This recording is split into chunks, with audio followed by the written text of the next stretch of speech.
하나님의 말씀 요한복음 13장 4절에 11절 교독하도록 하겠습니다. 요한복음 13장 4절에 11절 4절 제가 먼저 읽도록 하겠습니다. 저녁 잡수시던 자리에서 일어나 겉옷을 벗고 수건을 가져다 허리에 두르시고 이에 대야에 물을 떠서 제자들의 발을 씻으시고 그 두르신 손으로 닦기를 시작하여 시몬 베드로에게 이르시니 베드로가 이르되 주여 주께서 내 발을 씻으시나이까? 예수께서 대답하여 이르시되 내가 하는 것을 네가 지금은 알지 못하나 이후에는 알리라. 베드로가 이르되 내 발을 절대로 씻지 못하시리이다. 예수께서 대답하시되 내가 너를 씻어주지 아니하면 네가 나와 상관이 없느니라. 시몬 베드로가 이르되 주여 내 발뿐 아니라 손과 머리도 씻어주옵소서. 예수께서 이르시되 이미 목욕한 자는 발밖에 씻을 필요가 없느니라. 온몸이 깨끗하니라. 너희가 깨끗하나 다는 아니니라 하시니 함께 읽습니다. 이는 자기를 팔 자가 누구인지 아시니라. 그러므로 다는 깨끗하지 아니하다 하시니라. 저번 시간에 요한복음 13장 초반에 제자들의 발을 닦으시기 위해서 겉옷을 벗고 겉옷을 벗으시는 그런 문장에서 겉옷과 벗으심이란 단어가 모두 무엇을 뜻한다 했죠? 예수 그리스도의 놀라운 십자가의 은혜를 뜻하고 있다. 우리가 살폈어요. 기억나시죠? 그 겉옷이라는 것은 사실 예수 그리스도께서 보혈로 짠 의의 그 겉옷이죠. 그래서 요한계시록에 보면은 옷들이 다 겉옷으로 나옵니다. 성경은 겉옷과 속옷을 구별하고 있어요. 겉옷이란 단어와 속옷이란 단어를 구별하고 있죠. 근데 계시록에 나오는 단어들이 다 어떤 단어예요? 겉옷이죠. 그 겉옷 얘기가 바로 이 얘기라는 것이죠. 십자가를 통해 우리에게 그 의의 겉옷을 입혀주시겠다. 그 말씀을 갖다 우리가 겉옷이라는 단어를 통해서 볼 수 있는데, 저번 시간에 우리가 살폈던 이 겉옷이라는 단어가 단수로 쓰였습니까? 복수로 쓰였습니까? 복수로 쓰였어요. 그죠? 그 이유가 뭐였다고 그랬죠? 왜 복수로 쓰였다고 그랬습니까? 생각나십니까? 그 같은 단어가 어디에 나와 있다고 그랬어요? 요한복음 19장 23절에 나와 있다고 그랬어요. 군인들이 예수를 십자가에 못 박고 그의 옷을 취하여 네 깃에 나눠 각각 한 깃씩 먹고, 그렇죠? 나눠 가졌다. 여기서 복수로 똑같이 쓰였어요. 그 겉옷이라는 단어가. 예수의 십자로 인해 의 되신 예수가 주님의 택한 백성들에게 그 의가 나눠지게 하시기, 그 의의 옷이 나눠지게 하시기 때문에 그 복수예요. 그죠?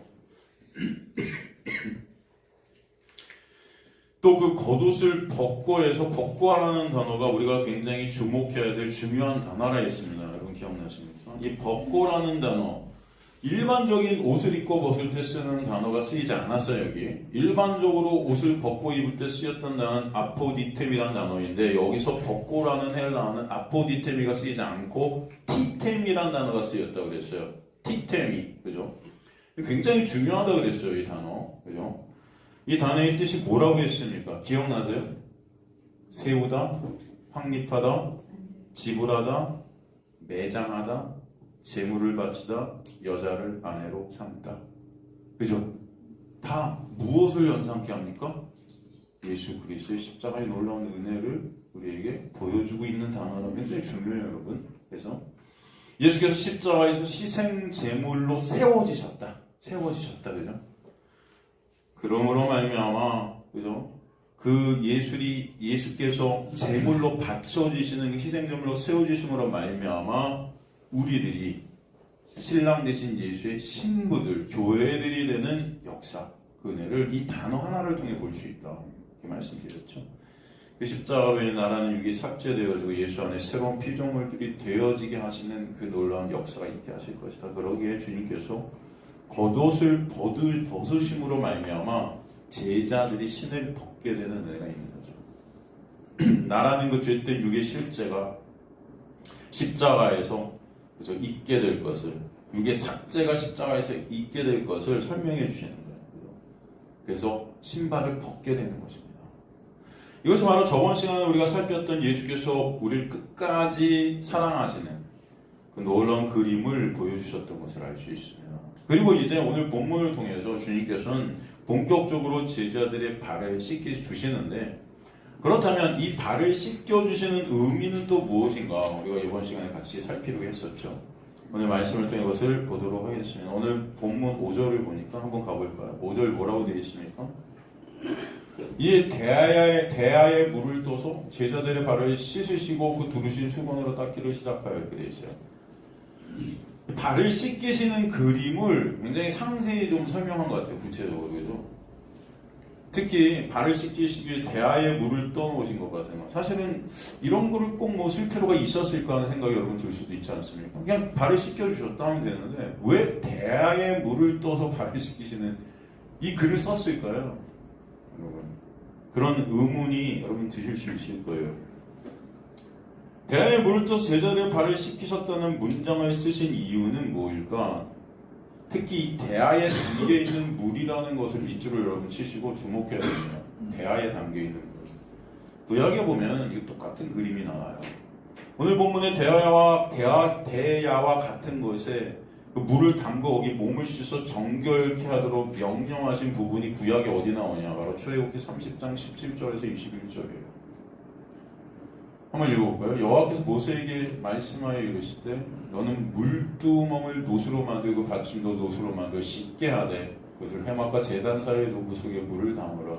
아론의 아들들이 그 두멍에서 수족을 쉴 때 그들이 회막에 들어갈 때 물로 씻어 죽기를 면할 것 제단에 가까이 가서 그 직분을 행하여 여호와 앞에 화제를 사를 때에도 그리 할지니라. 여호와같이 그들이 그 수족을 씻어 죽기를 면할지니 그와 그의 자손이 되도록 영원히 지킬 규례니라. 똑같은 그림입니다. 사실 이것을 갖다 보여주시고 계신 거예요, 예수께서. 여러분, 왜 이런 명령을 하신 것입니까?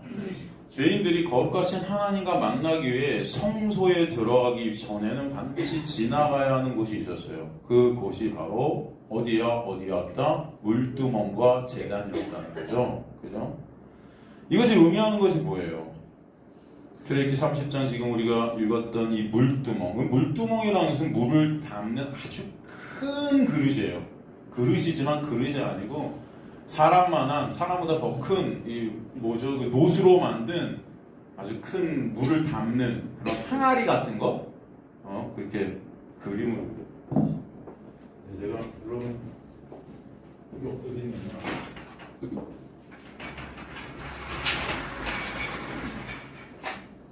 저도 실제로 본 적은 없습니다. 그냥 그래서 이렇게 돼갖고 이렇게 제 그림을 다 못 그려요. 그냥 이해하세요. 여기 이제 물이 담겼어요. 물. 아직 진짜 못 그리네. 하여튼간 이런 거예요, 여러분. 대략 아주 큰 겁니다. 이제 사람 정도 되는 것 같더라고요. 그림 보니까 예전에. 이게 노수로 만들어졌어요. 노시 의미하는 것이 뭐죠? 심판이죠. 심판. 예전에 이스라엘 백성들이 반항했을 때 하나님께서 뱀을 보내서 물게 하셨을 때 그 방법, 낫게 하는 방법을 갖다 하시는데 어떻게 알아보죠? 녹뱀을 날아라. 노는 심판을 의미해요. 녹뱀은 바로 심판받으실 예수 그리스도를 또 의미하죠. 우리가 죽어야 될 우리를 위해서, 그죠? 달리신 그 십자가를 의미했던 것 우리가 알죠.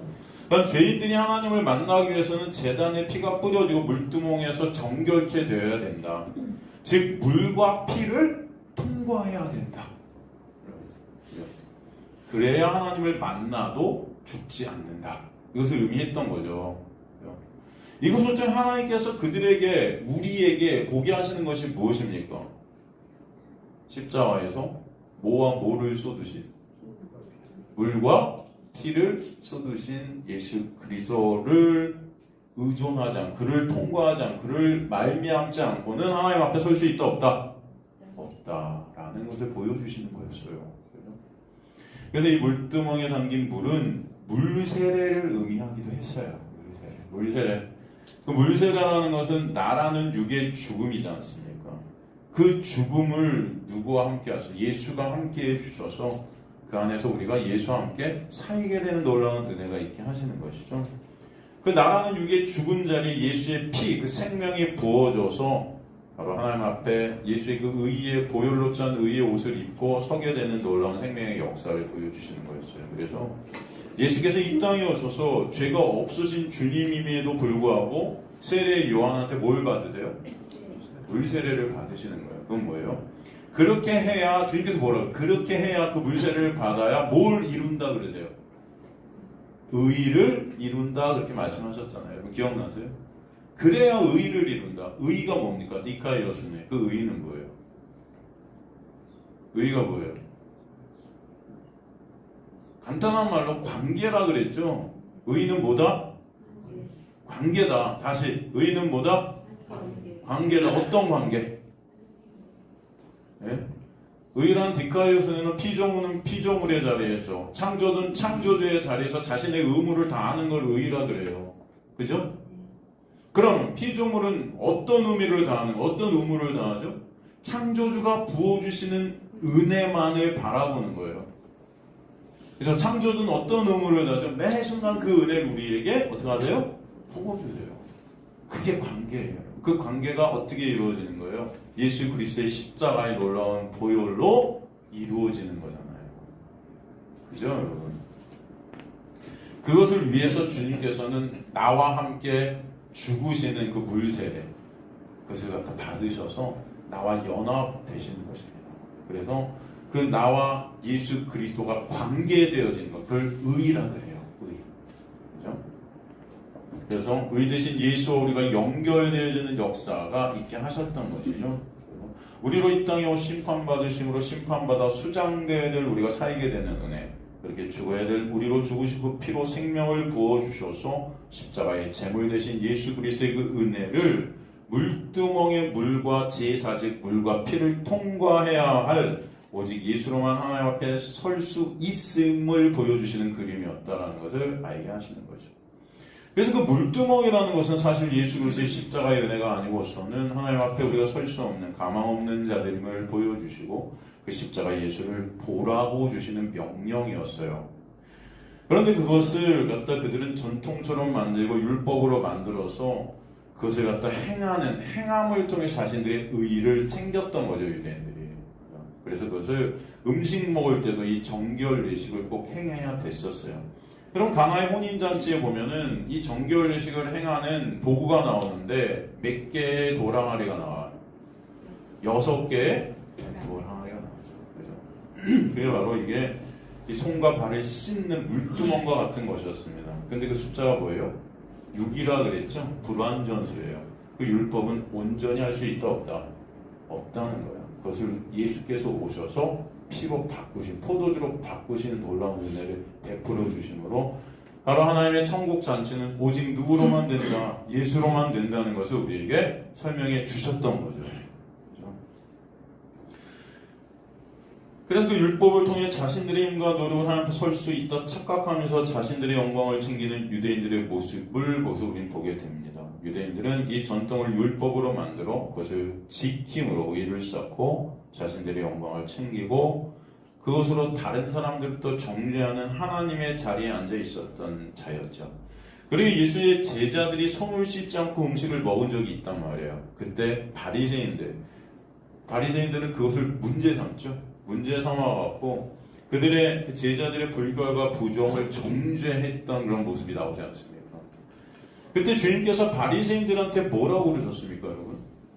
마태복음 15장 19절 20절 보면은 마태복음 15장 19절 20절 보면 마음에서 나오는 것은 악한 생각과 살인과 간음과 음란과 도둑질과 거짓 증언과 비방이니 이런 것들이 사람을 더럽게 하는 것이요 씻지 않은 손으로 먹은 것은 사람을 더럽게 하지 못한다. 구약에는 이것들 무라하리에 이걸 씻어야 하나님 앞에 설 수 있는데 분명히 주님은 다르게 말씀하시는 것 같잖아요. 이 말씀을 통해 무엇을 설명하시는 것입니까? 구약에서 물두멍에서 물을 씻어 깨끗게 하는 정결 예식이라는 것은 예수 그리스도를 바라보라고 주신 것이지 이것이 진짜 사람을 깨끗하게 한다는 거예요? 아니라는 거예요, 여러분. 이해가 되시죠? 바로 그 물두멍에서 물로 씻어 깨끗게 하는 그 정결 예식을 통해 예수 그리스도의 십자가에 놀라운 은혜를 알고 깨달을 때 그 십자가의 보혈만이 우리를 깨끗게 한다. 그것을 설명해 주셨던 겁니다. 그죠? 인간의 행위로 인간의 속의 죄를 깨끗이 할 수 있다? 절대 없다. 절대 없다.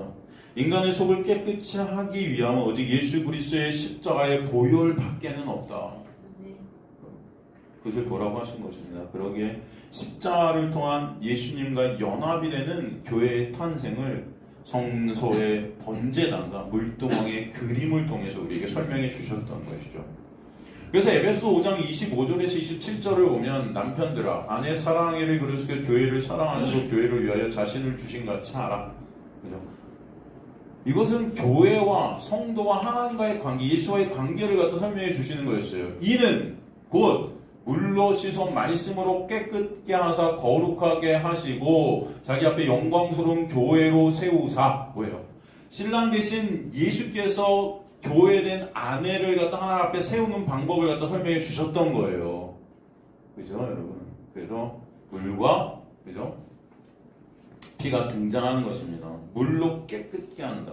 물로 씻어 거룩하게 됐다는 것은 예수 그리스도의 십자가의 보혈로 거룩하게 된 우리가 새로운 피조물들이다 라는 것을 설명해 주셨던 거죠. 그렇기 때문에 예수께서 물로 제자들의 발을 씻기신다는 의미는 바로 예수 그리스도의 십자가의 보혈로 그들이 깨끗게 되는 것임을 상징적으로 보여주셨던 거예요. 그 놀라운 역사를 위해 주님께서 이 땅에 오시고 지금 이제 그 역사를 완성하시려 십자가로 가시며 그 십자가의 은혜를 제자들의 발을 씻어 주심으로써 설명하시는 것입니다. 7절에 그러기에 예수께서 뭐라고 그래요? 내가 하는 이 행위가 무엇을 의미하는지 내가 지금은 알지 못하나 그러세요. 그런 제자들을 위한 스승의 겸손, 섬김 정도로 그들은 이해한다는 거예요. 그걸. 그죠? 아니면 도대체 왜 이런 일을 하시는지 이해를 못하고 있는 그들의 모습이 있다는 거예요. 그들에게 아직 성령이 오시지 않으셨기에 예수께서 하시는 이 행위가 무엇인지를 깨닫지 못하는 거죠. 여러분, 근데 가만히 보면 지금도 예수께서 우리의 발을 씻겨주셨다는 이것을 많은 교회에 설교할 때 그저 예수님의 겸손과 어떤 섬김 정도로만 이것을 이해하는 것을 저는 봐요. 성경 전체가 바로 예수 그리스도의 십자가의 놀라운 은혜를 우리에게 설명하시는 것임을 다시 간절히 소망합니다. 이것을 못 보는 거예요, 인간들이. 여러분 안에 성령께서 오시지 않으면 이걸 못 봐요. 그저 서로 섬기자. 그래서 다 뭐라 그래요? 설교 끝이 뭐예요? 예수가 우리를 섬겨주신 것 같이 서로 그렇게 섬기자. 예수를 본받 어떤 교회는 그래도 이 세족식을 막 해요. 수련회 같은 데 가보면은 물도 넣고 이거 꼭 해요. 맞아. 누가 맞아 그랬어요. 하죠? 그러면 안 합니까? 많이 해요. 왜? 내가 예수 되고 여러분이 뭘 섬깁니까? 누굴 섬겨요? 예수가 여러분을 지금도 하나님의 놀라운 은혜로 붙들고 계시고 붙잡고 계셔서 여기 오신 거예요. 여러분이 뭘 섬깁니까? 네. 전화 좀 잘 섬겨주세요. 네? 옆에 있는 분들 잘 섬기세요. 네? 농담이고요. 여러분 저나 여러분이나 지금도 예수께서 우리를 붙들고 계십니다. 지금도 은혜를 부어주시고 계시고 지금도 놀라운 보혈의 공로로 여러분을 세워가시고 계신 거예요. 그렇지 않으면 가망 없습니다. 저 여러분. 그 은혜가 여러분이 흐르고 있음을 잊지 마세요. 그죠? 주님께서 그것을 보여주시는 거예요. 그래서 이들은 이것을 깨닫지 못하는 것입니다. 여러분. 그렇기 때문에 지금 8절에서 베드로가 뭐라고 그래요? 8절에서 베드로가 이르되 내 발을 어떻게? 절대로 씻지 못하시리. 이 의미를 모릅니까? 이게 우메, 에이스톤, 아이오나 이렇게 돼 있어요. 이게 헬라 원문은 이게 뭐냐면 영원히 이런 뜻이거든요. 당신은 내 발을 영원히 씻을 수 없다 이런 뜻이에요. 영원히 안 된다. 안 돼! 이런 거예요. 강력한 부정입니다. 어떻게 스승이 제자의 발을, 그 더러운 발을 씻을 수 있는가? 그건 말이 안 된다. 나중에 제가 또 설명을 드리겠지만 이 상황 자체가 그리고 말이 안 되는 상황이었었어요. 이건 좀 이따 제가 설명드릴게요. 그러니까 이 인간의 눈에 볼 때는 도대체 이게 지금 무슨 일인가 하는 거죠. 씻을 필요가 없다는 거예요. 당신이. 스승이 어떻게 제자의 발을 씻느냐는 거예요. 그 이유는 또 근본적으로 내 발은 내가 씻을 수 있다는 거죠. 그리고 이 세상에서 제자가 스승의 발을 씻어야지 어떻게 스승이 제자의 발을 씻느냐. 그죠? 사실 이 말씀에서 우리가 볼 수 있는 것은 이 복음의 역사라는 것을 통해서 우리는 구원이 있는데 인간들은 그것을 내 힘과 노력으로 이루어 가려 한다는 거예요. 예수가 필요 없다는 거죠. 예수께서 십자가에서 주신 그 언약의 완성으로 구원이 있게 되고 구원의 역사를 통해 하나님의 그 놀라운 은혜를 알게 하신 그 구원의 계획을 절대로 인간들은 이해하지 못한다는 거예요. 왜? 죄로 눈이 어두워졌기 때문에. 예수를 안다고 십자가를 안다고 은혜를 안다 해도 그 씻음이 절대 잊지 못한다는 마음의 죄된 믿음 없음의 본성이 베드로를 통해 우리에게 보여지고 있는 것이고 이게 우리의 모습이라는 것입니다. 그래서 베드로에게 주님께서 이제 뭐라고 하세요? 내가 너를 씻어주지 아니하면 내가 너와 상관이 없다? 있다 없다? 없다. 이 상관이 없다라는 상관이라는 단어에 여러분 동그라미 딱 쓰십시오. 이게 굉장히 중요한 단어예요. 이 단어가 헬라어로 메로스라고 그래요. 메로스. 이 단어의 원래 뜻은요, 여러분 상관이라는 뜻이 아니에요. 사실은 상관이 없다 이렇게 표현을 했는데 이것은 부분, 목, 참여케 되다, 몸의 일부가 되다. 그 글자로 지체 이런 뜻, 지체. 예수 그리스도의 몸된 이런 몸된 지체, 몸된 교회 할 때 그죠? 몸, 그죠? 이 단어가 쓰인 것이 고린도전 12장 27절 같은 경우, 고린도 12장 20절 너희는 그리스도의 몸이요 지체의 각 부분이에요. 그래서 지체 이게 메로스예요. 똑같은 단어입니다. 계시록 22장 19절인가도 보면은 계시록 22장 그러니까 만일 누구든지 이 두루마리 예언의 말씀 제하여 버리면 하나님이 이 두루마리에 기록된 생명나무 및 거룩한 성에 참여함을 제하여 버려요. 여기서 어떤 단어? 참여라는 단어. 그러니까 이 단어는 예수 안에서 예수와 연합이 되어 예수의 지체되는 은혜를 설명해 주시는 단어예요.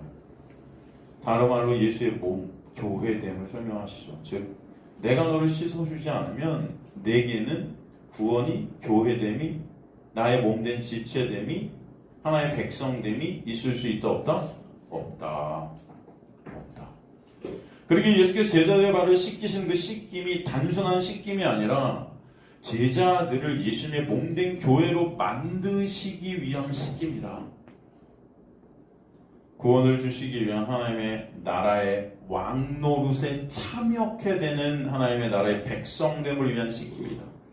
그것을 우리에게 설명해 주셨던 거죠. 또 이 상관됨이라는 이 예수의 다스림 안에 있게 되는 예수만을 전적으로 의존케 된 은혜를 설명해 주시는 것이고 은혜가 예수의 씻기심의 역사 안에 있음을 설명해 주시라는 것입니다. 그러기에 그 씻기심이 의미하는 것이 바로 무엇이다? 예수 그리스도의 십자가의 언약의 완성이다 라는 거예요. 그 보혈의 공로임을 설명해 주시고 보여주시고 계신 거예요.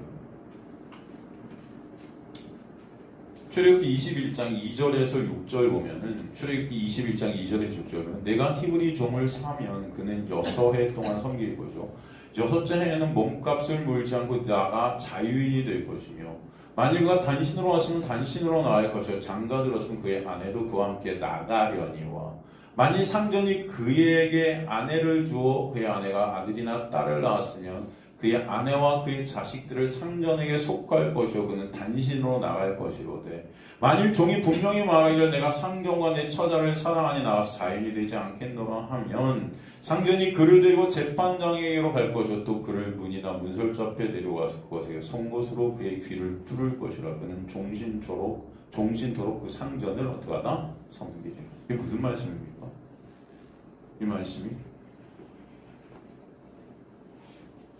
이 말씀이 의미하는 것이 무엇이죠? 정리하면은 종이 상전의 집에 돌아와 종사를 하게 되면 6년간을 일해요. 그리고 7년 때 자유하게 됩니다.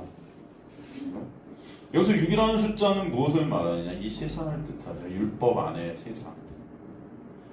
6이라는 것은 주인이 시키는 일을 완수에 대한 책임의 숫자예요. 율법의 숫자예요. 이 세상 수고하고 무거운 짐을 지고 가는 인생들의 숫자입니다.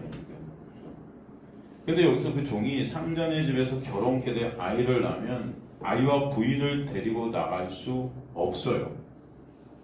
그 가족은 상전의 소유가 되기 때문입니다. 그때 신랑인 이 종이 신부와 자녀를 그리고 그 상전을 사랑케 될 자유를 포기하고 상전의 집에 계속 있겠다 하면 그 종의 길을 송곳으로 뚫어서 영원히 상전을 섬기게 할 것이다 라는 거거든요. 그래서 상속자의 반열에 다 오르게 하는 거예요. 자녀들도 일종의 자식이 되게 하시는 거죠. 이 모습을 여러분 잘 생각해 보면 이게 어떤 모습으로 이게 보여주셨던 거예요? 이게 어떤 모습을 보여주셨던 걸까요? 바로 예수 그리스도께서 이루신 십자가의 역사를 보여주시는 거예요. 그죠? 왜요? 예수께서 하나님의 집, 하나님의 나라를 섬기시기 위해 하나님의 계획을 다 이루셔 완수하시는 책임을 다하시기 위해 이 육이라는 이 세상, 이 땅의 종의 모습으로 오신 거예요. 그쵸? 종의 모습으로. 그래서 이 육이라는 이 세상의 그 율법을 다 어디서? 십자가에서 책임을 완수하시죠? 그렇잖아요. 수고하고 무거운 짐을 다 져주세요. 그래서 마태복음 20장 28절에 보면은 주님께서 인자가 온 것 섬김을 받으러 하냐 도리어 섬기려 하고 자기 목숨을 아는 사람이 대속 물려주려 섬기시기에 오신 거예요. 종의 모습으로. 그죠? 예수께서 그 십자가의 언약 6이라는 율법을 완성하시고 7이라는 안식을 그죠? 누리시려고 이제 하늘로 홀로 올라가셔도 무방한데 그런데 예수는 자신의 신부와 그 자녀를 이 땅에 두고 홀로 올라가지 않으시죠. 그 신부는 다름 아닌 예수께서 6일의 일을 책임지심으로 얻으신 신부된 교회를 뜻하는 거잖아요. 그 신부와의 연합을 영원히 깨지 않으시려고 그죠? 하나님이 섬기는 종으로 살기로 작정하시는 것입니다. 그러기에 그 종이 송곳으로 자신의 귀가 뚫린 것 같이 자신의 몸에 못자국과 창자국을 남기게 되는 거죠. 그죠 여러분? 그렇게 영원히 섬기는 종으로 예수께서 섬김의 삶을 살아가시는 것. 지금도 우리 안에 누구가 오셔서 성령이 오셔서 우리를 섬겨주시고 계신 거예요.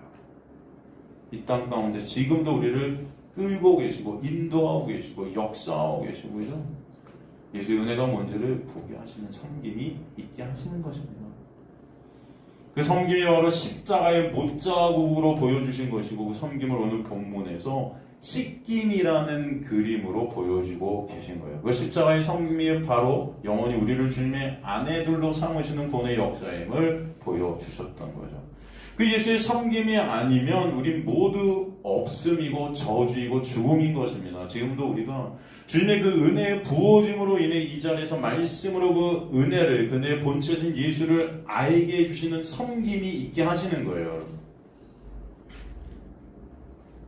8절 말씀에서 중요한 부분을 다시 한번 정리하면 베드로의 거절과 그 거절을 주님은 그럼 나와 상관이 없다고 하신 말씀을 통해 보여주시는데 한마디로 구원은 오직 예수 그리스도께서 십자가에 입으신 은혜의 역사임을 알라는 것입니다. 베드로의 거절 속에서 우리는 인간의 실존을 보지 못하는 하나님의 자리에 앉아 자신의 영광을 챙기는 인간의 모습을 보죠. 예수님의 섬김을 받지 않으면 가망 없는 자신의 무능력함과 불가능함을 보지 못하기 때문에 예수님의 그 구원의 역사 은혜가 필요 없는 인간들의 모습을 베드로를 통해 보여주시는 거죠. 죄로 그렇게 죽어 자신의 실존도 보지 못하는 인간을 그러나 주님께서는 십자가의 놀라운 은혜로 인도하셔서 구원이 있게 하시는 역사가 있게 하시는 것입니다. 주님은 그럴 우리 위에 거저 은혜로 우리의 발을 십자가의 보혈로 씻겨주심으로 구원을 완성시키심으로 상관없는 우리가 상관 있는 주님의 지체들이 되게 하시는 역사가 있게 하시는 것이다 라는 것을 설명해 주셨어요. 주님께서 내가 발을 씻겨주지 않으면 나의 분깃을 나눠줄 수 없다라고 하셨던 거예요. 사실 이 정확한 의미거죠. 내가 너의 발을 씻겨줘야 내 몫을 너한테 나눠줄 수 있어. 이렇게 설명을 하셨던 거죠. 사실 이 분깃이라는 것은 구원의 역사였던 거예요. 구원의 역사. 근데 베드로는 사실은 그 의미도 모른 채 또 뭐라고 말하고 있습니까? 베드로가 주여 내 발뿐 아니라 손과 머리도 씻어주옵소서 그런단 말이에요. 그죠? 그러니까 지금 예수께서 말씀하신 이 말씀, 베드로가 대답한 말씀은 사실은 다 딴 얘기예요. 전혀 베드로는 예수님을 이해해요 못해요? 못하고 있는 거죠. 내가 너를 씻어줘야 나의 목, 나의 분깃 그것을 너에게 나눠줄 수 있어 하니까 이제 또 생각하기를 그래야 되는구나. 그러면 발뿐만 아니라 내 몸 전체를 다 씻어주세요. 그럼 인간들이 이런 존재들이에요. 필요 없다고 내 구원은 내가 이룰 수 있다고 했는데 더 많은 복을 주겠다 하니까 그럼 내 머리 발뿐만 아니라 모든 거 다 씻어서 언제든지 인간들은 내 유익을 따라갑니다. 내 이익을 따라가고 내 칭찬, 내 인정, 내 가치를 따라가는 자들이라는 것을 우리에게 보여주시는 거예요. 더 많은 분깃 주세요 그러는 거예요. 인간은 뭘 해도 내 유익만 챙긴다. 이 베드로의 모습이 우리의 모습이다라는 것입니다. 그럼 베드로에게 주님은 어떤 말씀을 하십니까? 이미 목욕한 자는 발밖에 씻을 필요가 없느니라. 온몸이 깨끗하니라. 너희가 깨끗하나 다는 아니니라. 이게 무슨 말씀이에요 여러분? 이 10절 말씀이 굉장히 중요한 말씀입니다. 이것을 어떻게 우리가 해석할 수 있습니까? 이 구절을 교회에서 보통 설교할 때 우리 모두는 예수의 십자가의 보혈로 깨끗해졌지만 살면서 계속 죄를 짓기 때문에 매일 그 죄를 발을 씻듯이 회개해서 씻어내야 한다. 그렇게 설교해요. 안 그렇습니까? 그렇습니까? 그래요? 제가 갖고 있는 주석서도 어제 가서 살펴봤어요. 되게 유명한 주석서를 제가 갖고 있는데 여러분 그대로 제가 읽어드릴게요. 한번 보세요. 그대로 읽어드릴게요. 제가 그걸 갖다 사진 찍어 왔습니다. 여러분 읽어드리려고. 어디 있지? 자, 한번 들어보세요. 이걸 어떻게 해석해놨나 주석서가.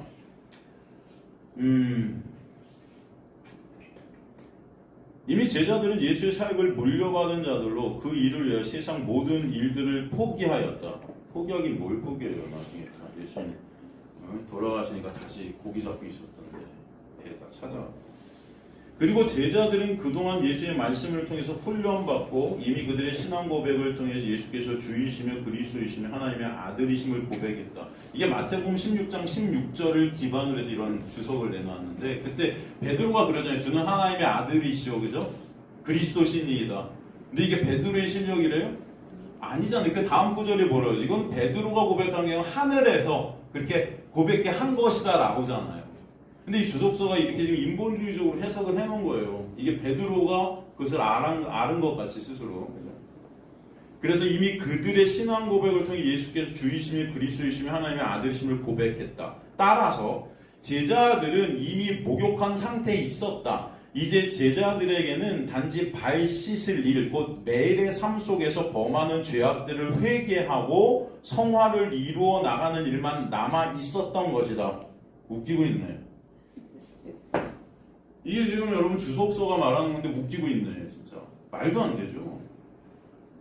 뭘 알아요 이들이. 아직도 십자가가 뭔지도 몰랐습니다. 네? 예수 그리스도의 십자가를 통해 성령이 오시고서야 그 의미가 뭔지는 알았어요. 제자들에게는 단지 발 씻을 일, 곧 매일의 삶 속에서 범하는 죄악들을 회개하고 성화를 이루어 나간다? 인간이 이루어 나갑니까 성화를? 이미 예수가 거룩이에요. 예수 안에 있는 자들은 이미 다 거룩한 하나님의 성도들, 성결케 된 자들이라고요. 뭘 성경을 이루어요? 내가? 여러분이? 절대로 죽을 때까지 못 이뤄요. 제가 장담합니다.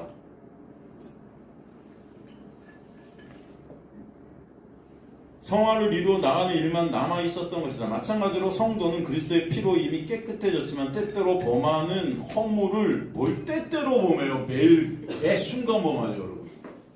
때때로 범한다고요? 가끔 어떻게 주석수가 있다 이래 해석이 되는 겁니까? 이게 되게 유명한 건데. 때때로 허물을 씻어야 하고 은혜 가운데 성장해야 된다. 이게 주석사예요. 아멘이 됩니까? 여러분 이런 말씀은 절대로 이 말씀이 아니에요. 오늘 본문의 말씀은 이 말씀이 절대 아니에요. 이런 해석들 때문에 카톨릭에서 나온 게 뭔지 아세요? 이 말씀을 통해 카톨릭에서 나온 게 뭔지 아세요? 고해성사예요. 들어보셨어요? 고해성사? 고해성사 하면 죄가 해결된 겁니까? 여러분 어떻게 생각하세요? 신부한테 가서 내가 죄진 거 말하면, 그리고 옛날에 마틴 루터는 하루에도 신부를 갖다 50번 이상 찾아갔대. 그 신부가 제발 좀 그만 찾아와. 아 지겹다. 그만 좀 와.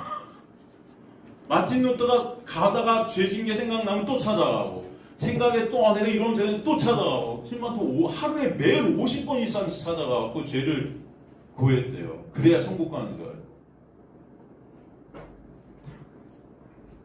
그 마틴 루터가 나중에 로마서를 강의하다가 믿음이, 그죠? 은혜가 뭔지를 깨닫게 돼서, 그 마틴 루터가 자신의 죄를 갖다 해결하려고 여러분 그 로마 카톨릭 그 성 베드로 성당을 갖다 무릎으로 기울었던 사람이에요. 무릎으로 피를 철철 흘리면서 내 죄를 회개하겠다고. 회개가 됩니까? 내가 피 흘리면 해결이 돼요, 여러분? 그런 게 아니잖아요. 고백하면 죄가 씻어지고 고백 안 하면 죄가 안 씻어지고. 그럼 여러분의 고백이 여러분을 구원하는 거네요. 그죠? 생각해 보세요. 고백하면은 죄가 씻어지고 고백 안 하면 죄가 안 씻어지면 여러분의 고백이라는 게 구원자네. 그죠? 아닙니까? 제 말이 상식적으로 그렇잖아요. 이것은 내가 나를 구원한다는 것밖에 더 돼요. 이게 인본주의예요. 내 행위로, 내 고백으로. 그죠? 그럼 어떤 분들은 또 질문할 거예요. 그죠? 뭐라고 질문할까? 제가 한번 생각을 해봤어요. 어떤 말씀을 여기다 딱 갖다 대면서 목사님 이런 말씀인데 이거 어떻게 하실래요? 하고 저한테 반문할 겁니다. 그 말씀이 어딜까요? 요한일서 1장 9절이에요.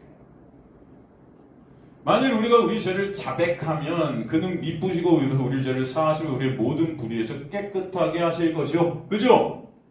이거 갖고 저한테 질문할 겁니다. 분명히. 좀 성경을 읽으셨다는 분들은. 여러분 이거 뭡니까?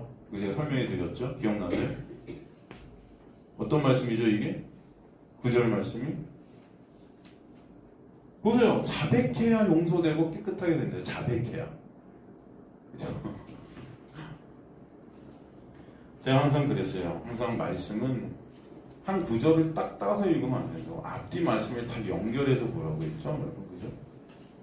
이 말씀 앞에 8절과 10절 말씀 우리는 봐야 되는데, 이 8절과 10절 말씀과 9절 말씀이 대조를 이루고 있어요. 8절은 만일 우리가 죄가 없다고 말하면, 그죠? 그 10절도 보면 만일 우리가 범죄하지 아니하였다 하면, 이거와 대조를 이루는 게 만일 우리가 우리 죄를 자백하면이에요. 이것은 어떤 말씀이냐면은 내가 죄인됨이 깨달아졌는가 깨달아지지 않았는가의 문제를 알아보고 있는 거예요. 이 말씀은 또 8절 앞에 7절 말씀으로 인해서 온 말씀입니다. 7절 말씀이 뭡니까? 그가 빛 가운데 계신 것 같이 우리도 빛 가운데 어떻게 하면? 행하면. 이 행하면이라는 헬라어가 어떤 헬라어예요, 여러분? 내가 빛으로 뭘 갖다 하는 겁니까? 아니에요. 빛 가운데 페리파테오. 거하면 그런 뜻이에요. 살아가면. 거기 안에 있는 거예요. 그 영역. 제 구원은 영역이라 그랬죠. 우리가 서로 사귐이 있다. 우리는 누굽니까? 예수님과 그죠? 성도가 그 빛 안에 있게 된 자가 사귐이 있고 그 아들 누구의 피? 예수의 피가 그래서 우리를 모든 죄에서 어떻게 한다? 깨끗하게 하신다. 페리파테요. 그 영역이 이게 빛의 영역 안에 우리가 있게 되면, 빛의 영역 안으로 여러분이 끌려가게 되면은 그 빛의 비침으로 인해서 여러분이 어떤 자들인지 드러나게 되는 거예요. 빛이 쫙 비추니까. 마치 엑스레이가 여러분을 통과하는 것 같아요. 그죠? 말씀의 빛, 그 말씀의 빛이 좌우의 날성 검보다 예리한 그 말씀이 여러분을 관통시키면은 이 폐부까지 드러나는 거예요. 우리가 어떤 존재인지. 그럴 때 여러분 느끼는 게 뭘까요? 그런 우리의 구원은 절대로 우리의 힘과 노력 어떤 것으로도 이루어진다, 안 이루어진다? 안 이루어진다. 누구만 바라보게 돼요? 예수. 그게 사귐이에요. 관객해 되는 거예요. 그걸 의라 그래요. 주님, 저를 불쌍히 여겨주셔야 하는 죄인입니다. 예수의 십자가의 은혜가 아니면 저는 가망이 없습니다. 그죠? 그때 뭐예요? 예수의 피가 우리를 모든 죄에서 어떻게 하실까? 깨끗하게 하신다. 그죠? 여기서 깨끗하게 하실 것이에요. 깨끗하게가 여러분 현재 진행형으로 써 있어요. 이것도 굉장히 중요하다고 그랬죠? 무슨 말입니까? 이 피가 한 번만 깨끗하게 하는 게 아니고 매 순간 영원히 여러분을 덮고 가리고 깨끗게 하신다. 영원히. 그 보혈의 공로, 그 보혈이 계속 빛 안에 거하게 된, 은혜 안에 있게 된, 그 믿음 안에 있게 된 남겨진 백성들의 죄를 다 씻어버리는 거예요. 여러분이 고백을 하던, 고백을 안 하던, 거기서 말하는 고백은 입으로 고해성사하시는 그런 걸 말하는 겁니다, 여러분.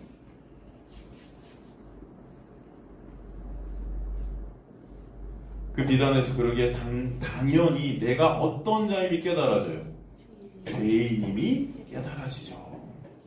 사도 바울은 그 비단에 거하면 거할수록 어땠습니까? 사도 바울의 고백의 변천사를 한번 보세요.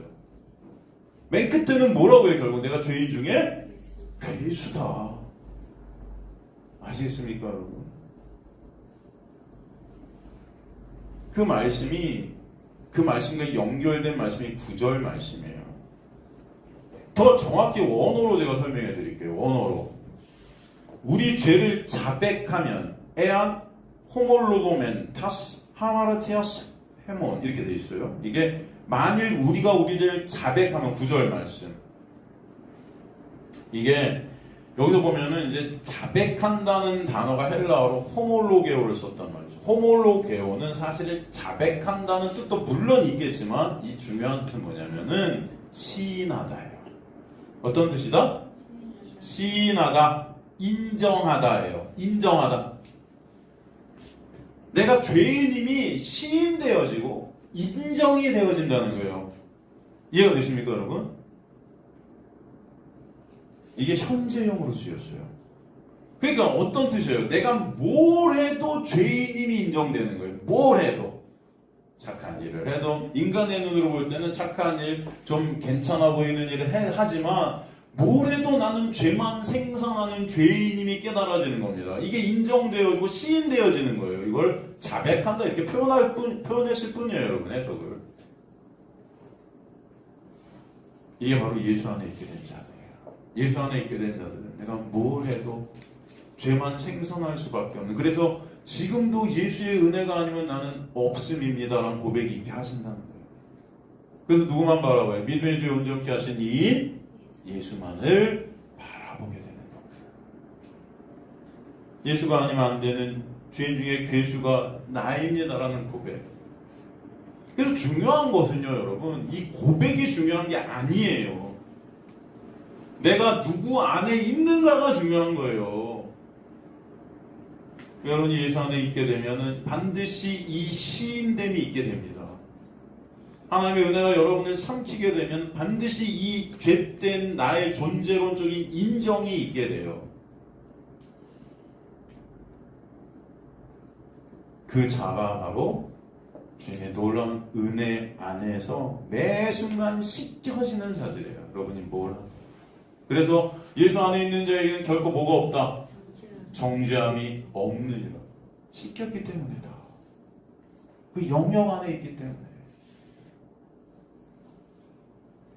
그래서 이것들을 고백하고 안 하고가 아니에요. 그러니까 오늘 본문에서 발을 씻는다는 의미가 죄 지은 것 하나를 이제 다시 목욕은 했으니까 구원 받았으니까 이제 살아갈 때마다 죄 지은 것 하나씩 다 회개해야 돼. 이런 뜻이 아니라고요, 여러분. 이해가 되시죠? 안 되시는 분 다시 설명하겠습니다. 되게 중요한 거기 때문에. 물론 관심 없으신 분은 뭐 목사님 설명 10번 해도 저는 모르게 몰라 빨리 식사해요 우리 뭐 이러실 분도 계시겠지만 여러분 이게 굉장히 인생에서 중요하신 분도 계실 거예요. 여기. 자, 다시 요한복음 13장 10절 본문으로 돌아가면 이미 목욕한 자에서 이 목욕한이라는 헬라어 렐룰메노스라는 헬라어는 씻다, 목욕하다의 동근한데 이게 루오라는 단어에서 왔어요. 그런데 이 단어는 루오라는 씻다, 목욕하다의 제1 완료 수동태로 쓰였어요. 되게 중요합니다. 이것도. 제1 뭐로 쓰였다? 완료형으로 쓰였다는 거예요. 그것도 뭐로? 수동태로. 그러니까 이미 이 전에 아주 전에 창세 전에 이미 어떻게 됐다? 이미 목욕을 당했다. 예? 그래서 완전히 목욕 당해서 씻겨진 상태예요. 완성돼 버렸다. 굉장히 중요한 단어입니다. 이미 창세 전에 깨끗해진 상태예요, 여러분. 아시겠습니까? 그 단어를 예수께서 쓰셨어요. 갓난 어린아이들이 이미 목욕을 부모들이 계속 씻겨줘서 목욕 당하는 상태가 된 것 같은 거. 그래서 온몸이 어떻다? 이미 깨끗해. 넌 베드로는 온몸이 이미 깨끗하대요, 여러분. 이미 예수 그리스도의 보혈의 공로로 예수 안에 있게 된 그들은 창세전에 이미 깨끗함을 받은 자들이다라는 걸 설명해 주시는 거예요. 전적인 하나님의 은혜 안에 있게 된 묵식 가운데 이미 완료된 성도들의 모습이다. 이게 바로 목욕이 이미 되어진 상태, 깨끗해진 창세전에 이미 온몸이 깨끗한 거룩한 하나님의 백성들이 된 상태. 그렇다면 제가 질문 하나 드릴게요. 자, 이미 온몸이 다 깨끗해졌다 그러세요. 그럼 그 발이라는 것은 온몸 안에 드는 건가요? 안 드는 건가요? 포함이 되나요? 안 되나요? 온몸이 깨끗해졌는데 지금 예수께서 발을 다시 씻겨주시려고 하잖아요. 그렇다면 그 발은 이 온몸이 깨끗해졌다는 그 깨끗해진 몸에 포함이 되는 게 발인가요? 아닌가요? 질문이 어렵네. 여러분 이 발이 온몸에 포함이 돼 있는 거예요? 아니에요? 성규야 포함되어 있는 거 아니야? 돼 있죠. 아니 온몸이 다 깨끗해졌대. 이미 완성됐대요. 근데 발을 지금 왜 씻어요? 그럼? 이미 발도 깨끗한 거예요. 그죠? 아닙니까? 맞습니까? 아닙니까? 어려우십니까? 지금 주님께서 씻으시려는 발은요, 더러운 발이 아니에요. 그걸 아셔야 돼요. 어떤 발이다? 깨끗한 발이에요. 이 포인트예요. 중요합니다. 실제로도 여러분 그 당시 상황을 갖다 보면 실제로도 주님의 제자들을 주님께서 지금 발을 닦아주시려고 했는데 그들의 발은 깨끗한 상태였어요. 실제로도. 그 구원의 상태를 의미하는 그 말씀 말고도 실제로도. 왜냐? 당시 유대인들은요. 지금 6월절 절기 만찬으로 제자들이 모였단 말이에요. 이런 절기 만찬을 갖다 하기 전에는 반드시 목욕을 했어야 됐어요. 이게 전통이었습니다. 그들의. 그리고 집에 들어가고 나올 때 항상 발과 손을 씻었어야 됐어요. 그죠? 정결례식을 했단 말이에요. 그렇다면 이들은 목욕을 한 상태로 왔고요. 지금 예수님과 밥 먹으러. 그 집에 밥 먹기 위한 장소에 들어가기 전에 이미 발과 손을 씻었어요. 근데 지금 그 깨끗해진 그 발을 주님께서 닦아주시려고 하니 이게 웃긴 거예요. 이들이 볼 때는. 거기다가 또 스승이신 그 스승이 제자들의 발을 씻는다는 게 말도 안 되는 거였고 주님께서는 이 모든 것들을 구원의 역사, 십자가의 역사의 그 영적 의미로 설명해 주셨는데 사실 그들에게는 전혀 납득이 된다 안 된다? 안 된다. 근데 그게 지금도 똑같아요. 여러분들이 이걸 납득을 못하는 거예요. 교회가 이것을 갖다 모르는 겁니다. 이 말씀을. 지금도.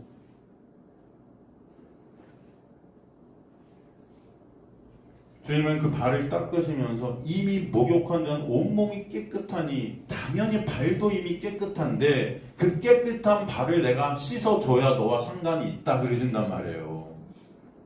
네?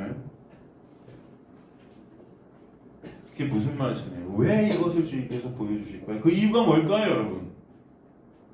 정리하면은 이미 목욕이 된 자들, 이미 하나님의 구원 안에 있게 된 구원이 완료된 창세전에 택한 받은 하나님의 백성들이 이 세상, 이 더러운, 이 어두운 땅에 와서, 그죠? 예수 그리스도가 발을 씻기시는, 그게 뭐라고 했어요? 뭘 의미한다? 십자가. 그 십자가의 보혈의 은혜로 말미암아 구원이 이루어지는 것을 깨닫게 되는, 그 은혜를 알게 되는 자들로 만들어내시겠다는 거예요. 어려운가요? 여러분 이해가 되세요? 그 십자가를 통해서 그 구원의 완성이 있게 되었음을 깨닫게 하시겠다는 거예요. 이미 깨끗해졌는데 이 깨끗해진 걸 왜 깨끗해졌는지 모르는 우리가 그 십자가를 통해 그 은혜가 뭔지를 보여주시겠다는 거예요. 그 깨끗한 발을 다시 씻겨주시는 행위를 통해서. 그래서 그 행위를 통해서 구원의 놀라운 은혜, 그 십자가를 통한 구원의 은혜를 아는 자들이 되게 하시겠다는 겁니다. 결국은 그렇게 될 때 그 주님만을 어떻게 돼요? 찬송하게 되기 때문에. 거기에 목적이 있다.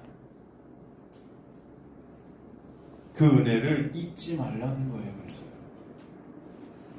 그래서 바로 이미 사랑 안에서 완성하신 그 사랑을 이 세상에서 끝까지 사랑하심으로 보여주시는 십자가 역사다라는 것입니다. 이게. 다시 정리합니다. 다시. 우리 정리만 하는데 이번 하는데 여러분이 어려울까봐. 이게 여러분 이해가 되시죠? 성령께서 여러분 안에서 역사해 주시길 좀 간절히 소망합니다. 물로 이미 깨끗해진 발을 씻기시는 물, 즉 성령이죠. 물은 성령, 그 성령의 역사. 성령께서 말씀을 통해 여러분 지금도 매 순간순간 여러분의 그 씻기심이 뭔지를 깨닫게 하세요. 그건 뭐냐? 십자가를 보게 하잖아요. 성령이. 이게 지금도 그런 거예요. 지금도. 여러분은 이미 다 목욕한 깨끗해진 자들이 하나의 백성들이에요. 그런데도 오늘도 발을 씻기십니다. 이미 발도 깨끗한데 그게 뭐예요? 매 순간 말씀을 통해서 그 은혜가 얼마나 크고 놀라운지 아는 자들로 만들어 가신 성령의 역사가 지금도 있다는 것입니다. 오늘 이 순간도 오늘도 여러분을 씻기시고 계신 거예요. 어디를? 깨끗해진 발에. 더러운 말이 아니에요. 여러분은 뭘 해도 깨끗해요. 누구 안에 있기 때문에? 예수 안에 있기. 근데 그 발을 오늘도 씻겨주시는 거예요. 물, 즉 성령으로 그 씻겨주신 은혜가 뭔지를, 은혜의 본체 되신 예수를 오늘도 어떻게 하신다? 보게 하신다. 그게 여러분 오늘 우리가 말씀을 나누게 된 역사이고 은혜임을 아시기 간절히 소망합니다. 여러분은 오늘도 이 자리를 부르셔서 이 말씀을 보게 하시는 역사예요. 이게 놀라운 은혜입니다. 이게 말씀의 일하심이라 하는 거예요. 여러분, 그 은혜로 구원받은 구원의 은혜가 얼마나 크고 놀라운지 오늘도 그 씻기심이 뭐? 십자가로 보게 하시는 역사다. 성령은 말씀의 일하심을 통해 나의 죄된 실존을 매순간 폭로시키시고 들추어내시며 예수 그리스도의 은혜가 그 십자가가 아니면 있음이 될 수 없는 그 은혜의 현실을 알게 하시는 것입니다. 그것이 바로 이미 깨끗해진 우리의 발을 씻기시는 주님의 은혜의 섬기심이다 라는 거예요. 여러분은 그것을 할 수 있어요? 없어요? 없어요. 그러니까 괜히 서로가 서로의 발을 씻기는 그런 이상한 행동들 하지 마세요. 그냥 집에 가서 혼자 씻으세요. 발을. 제발 교회에서 그거 하지 마시고. 그런 거 보라고 준 게 아니에요. 이거는 예수의 은혜가 뭔지를 알라고 주신 말씀이에요.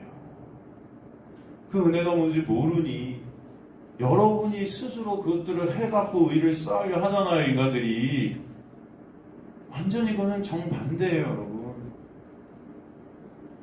그래서 우리의 완성된 구원의 현실을 깨닫게 하시고 그 은혜를 어떻게 한다? 찬송케 하시려는 것이다. 그럴 때 우리 안에서 찬송과 감사가 터져 나오게 하실 줄 믿습니다. 그 은혜가 저와 여러분의 있기를 간절히 소망합니다.